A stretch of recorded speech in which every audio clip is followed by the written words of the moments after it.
As the people of Johnson City and much of the Binghamton area were battling raging floodwaters last week, nearly 200 animals had apparently been abandoned inside this Petco store in the Oakdale Plaza.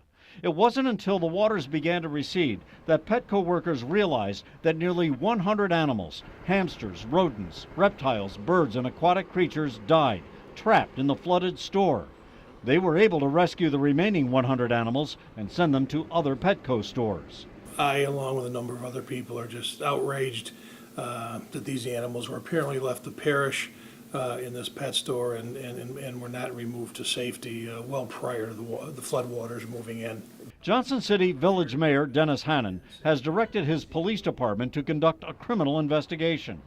If these animals weren't cared for, that is a crime under New York State law, and somebody needs to be held accountable. You feel they would have had enough time to get those animals out of the store? Oh, certainly. I mean, had the flood warnings been heeded, they certainly would have had time to get those animals out. Mayor Hannon says there are unconfirmed reports that a Petco manager blocked employees from removing the animals from the store and locked the doors, but misled police into believing that they had already been evacuated.